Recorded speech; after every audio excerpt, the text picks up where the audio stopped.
Oi pessoal, eu sou o Eduardo, sejam bem-vindos ao Apenas um Trekker. No quadro Time Warp de hoje eu vou falar sobre o episódio Family Business, Negócios de Família, um episódio da terceira temporada, 23º episódio, escrito pelo R. Stephen Bear e pelo Robert Wolfe, dois grandes nomes do universo de Star Trek, e dirigido pelo René Auberjonois, o nosso querido Odo.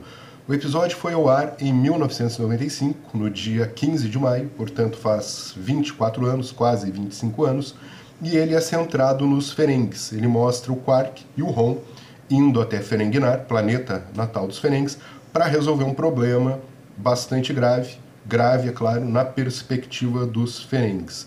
É um episódio que traz uma reflexão muito interessante sobre a sociedade patriarcal, sobre o papel da mulher nessa sociedade, e ele nos convida, então, a fazer a crítica, né, desses elementos que a gente vai ver no episódio. Muitos fãs não percebem que Star Trek, na verdade, apresenta muita crítica social, né? E Star Trek se vale, então, de várias estratégias para fazer isso. É uma série de ficção científica, mas é uma série de drama também, é uma série de comédia, muitas vezes, e é uma série que trata de problemas políticos e sociais. Por isso que eu acho muito estranho quando as pessoas não querem misturar política com Star Trek. Cara, tudo é política. Star Trek, por exemplo, vai nas suas raças alienígenas, tá falando do ser humano. Quando tem as suas histórias no espaço, tá falando da Terra. E quando se passa no futuro, né, tá falando do presente. Então vamos ver o que acontece nesse episódio. Tá no ar o Time Warp.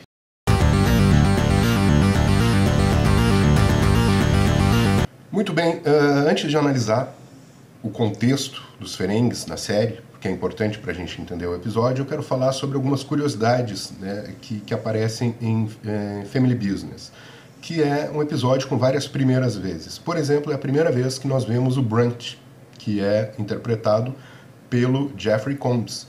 E o Jeffrey Combs, ele é um cara que é um baita ator e que muitas vezes ele não é reconhecido por isso, por causa das maquiagens que ele usa e muito por conta do talento dele, porque ele faz, os personagens que ele faz em Star Trek são tão diferentes entre si que às vezes a gente não reconhece que é o mesmo ator. Ele faz o Shran de Enterprise, ele faz o Aeon em Deep Space Nine, que vai ser muito importante depois, né? E faz o Brunt, dentre outros vários papéis que ele já fez em Star Trek. Então é a primeira vez que o Brunt, personagem, aparece nesse episódio. É a primeira vez que a gente ouve falar da Associação Comercial Ferengi, que é uma espécie de Estado mesclada com a associação patronal, e que, na verdade, o Estado no capitalismo é justamente isso, né? É a primeira vez que aparece Ferenginar, a gente vê o planeta chuvoso dos Ferengues. Aparece também a Ishka, pela primeira vez, que é a Mugi, a mãe do Ron e do Quark. Mugi! O Ron falando é muito engraçado.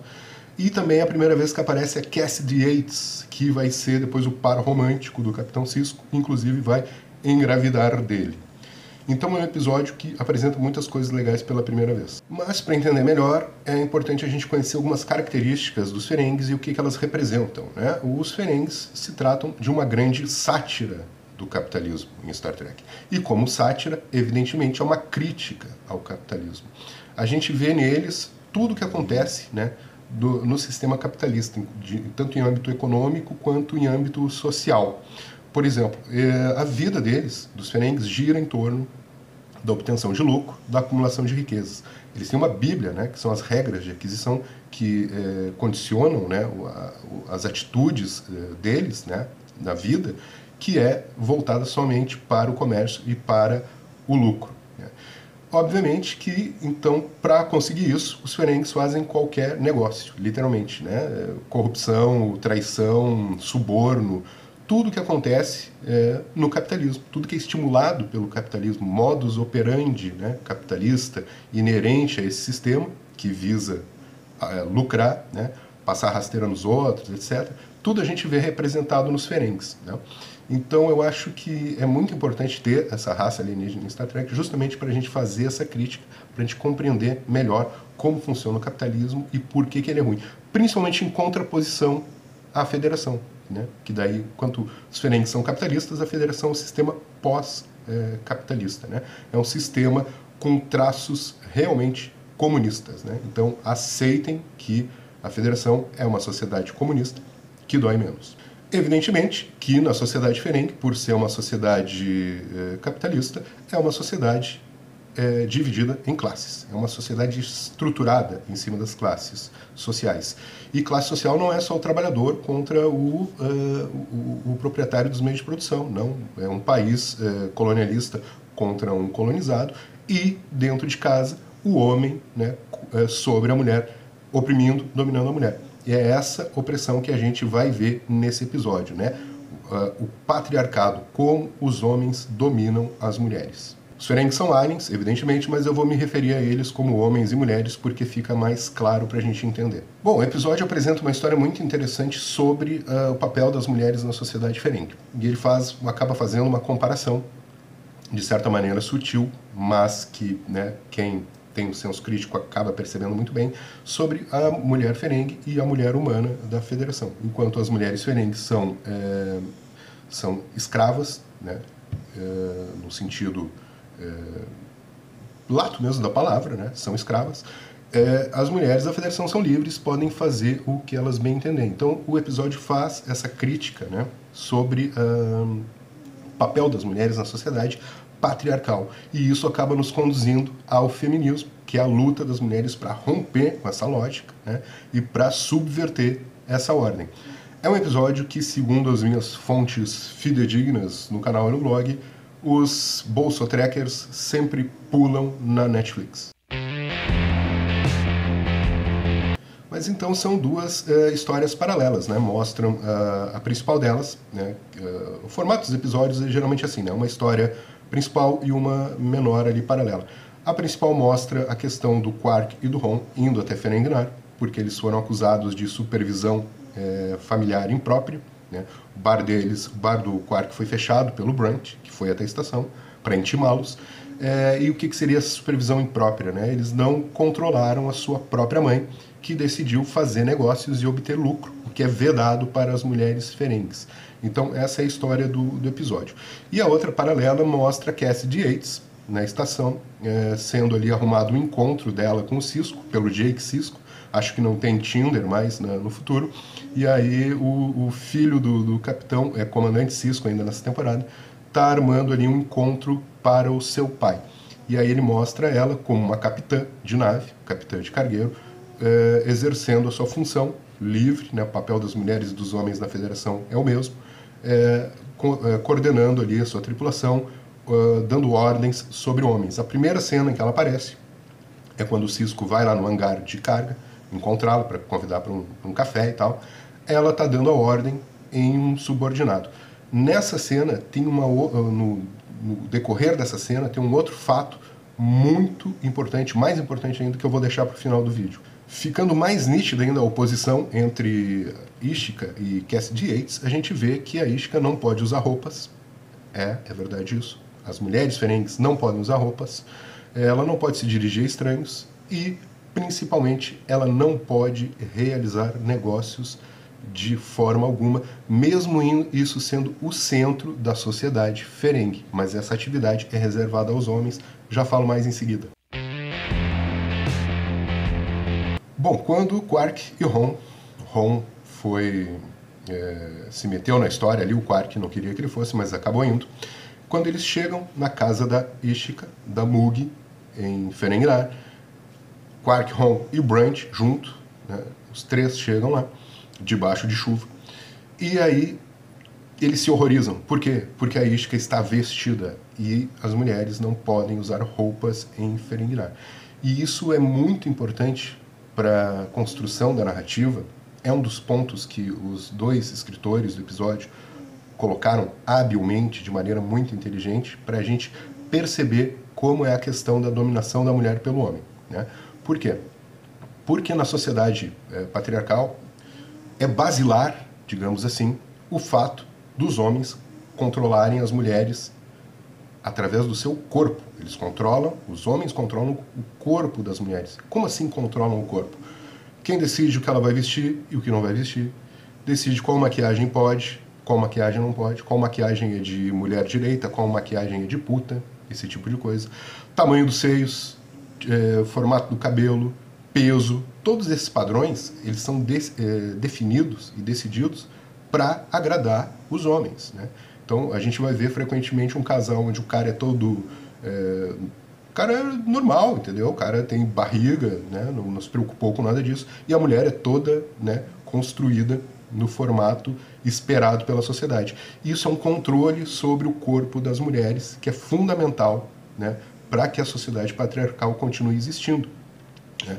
Então isso a gente vê nitidamente nessa cena, né, nesse aspecto da sociedade ferengue, no qual as mulheres não podem usar roupas. Os homens determinam que elas andem nuas. Aliás, esse domínio sobre a mulher, sobre o corpo da mulher, vem desde muito tempo, de milhares de anos, quando acontece, segundo as palavras do Engels, a grande derrota histórica do sexo feminino, que é a criação da família patriarcal, da família monogâmica para a mulher, é claro, né, de forma que a mulher perdeu todos os seus direitos na sociedade e ela passou a ser uma escrava sexual do homem, que tem a função de parir os seus filhos, criar os seus filhos e cuidar da sua casa, né?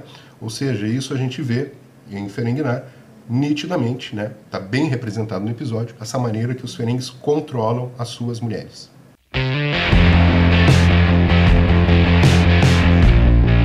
Além disso, existe outro controle importante, que é o controle da própria fala, da própria expressão das mulheres. A gente vê que a Ishka, o Brunt fica horrorizado quando a Ishka se dirige diretamente a ele. As mulheres ferengues não podem se dirigir a estranhos, ou seja, é um controle do que a mulher fala, que é estabelecido pelo próprio homem. Primeiro é pelo pai, depois pelo marido e depois pelos filhos, né? A mulher é simplesmente uma posse, né? Então são aceitas que ela fale só determinado tipo de coisa e para quem ela vai falar também é definido. Uma mulher jamais poderia, né, pouco tempo atrás, uma mulher falar com outro homem seria considerado que ela estava flertando com aquele homem, né, tendo um interesse sexual, alguma coisa desse tipo. Isso até bem pouco tempo atrás e eu tenho certeza que ainda acontece em muitos casais. Por quê? Porque a gente ainda não é a federação. Nós somos ainda os Ferengues. Isso que tem que ficar bem claro. O mundo, né, em 2019, civilização humana em 2019, é muito mais Ferengue do que federação.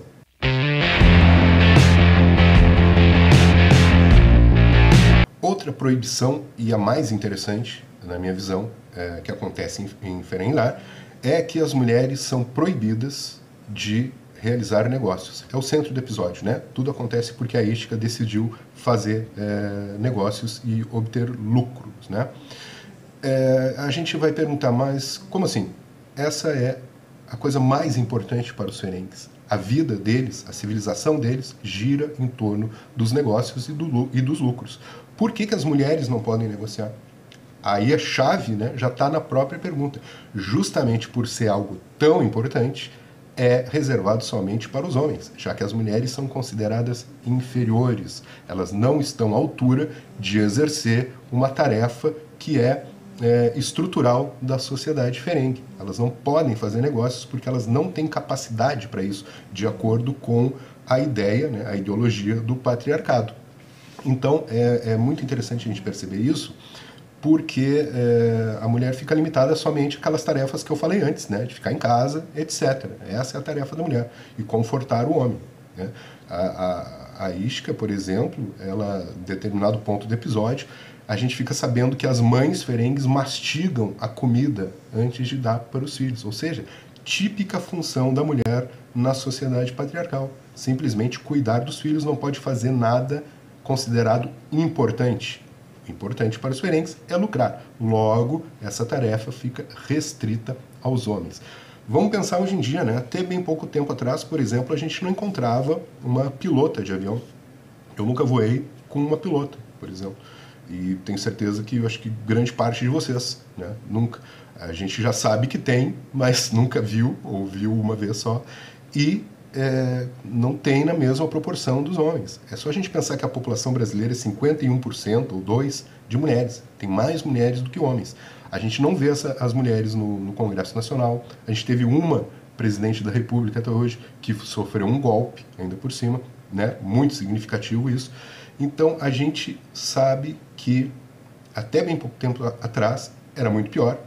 Realmente não existiam mulheres em nenhum tipo de cargo, né, de peso ou fazendo tarefas dos homens, né? E hoje em dia já existe, mas é muito pouco ainda, a gente precisa avançar muito mais. E também tem essa ideia, né, de dividir tarefas masculinas, tarefas femininas, né? O cara desde pequeno ganha carrinho, a menina ganha vassourinha, né? E aí isso vai formando, né, reproduzindo eternamente essa lógica que é machista, patriarcal e antifeminista.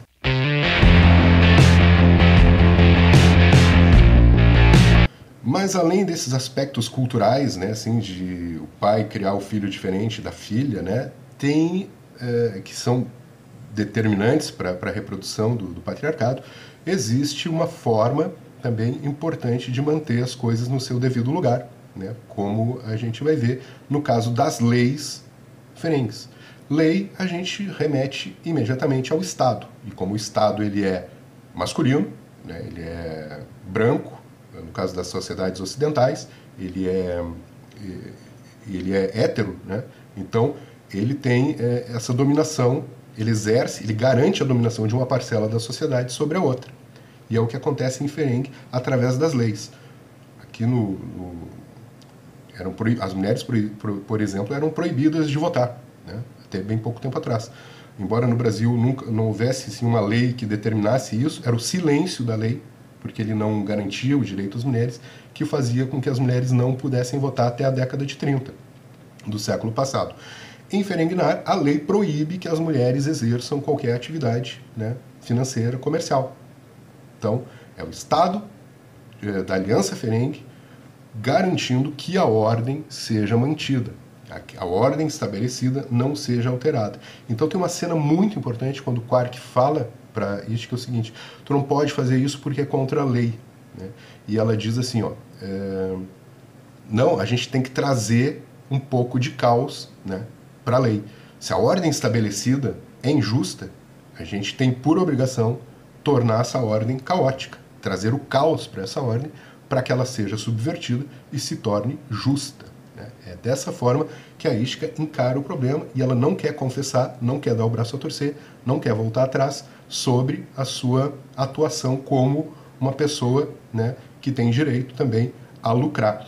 É interessante que, claro, ela está dentro da ideologia capitalista dos Ferengues, né? Então ela não quer romper com a lógica do capital, não. Ela quer entrar na lógica do capital, que é vedada para ela. Mas então são lutas em momentos distintos, né? É por isso que a gente nunca pode separar a luta feminista da luta de classes, né? A perspectiva, na minha visão, do feminismo tem que ser classista, né? Feminismo classista, assim como Angela Davis, por exemplo. Então, senão tu, né, te liberta de uma coisa, mas continua dentro da lógica opressora geral, né, do sistema estrutural do sistema capitalista. Mas isso é muito interessante, porque daí tem essa questão do feminismo ser justamente esse caos, né, contra a ordem patriarcal, ordem estabelecida, injusta e opressora. Então o feminismo tem um papel fundamental na libertação das mulheres de toda forma de opressão. Finalmente, a cena que eu mencionei um pouco antes, da Cassidy Yates, do hangar, junto com o Sisko, ela também foi construída, foi escrita de maneira muito inteligente, né, pelos dois autores desse episódio.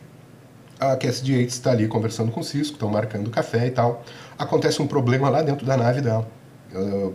Cai um negócio, um minério, ela fala assim, né?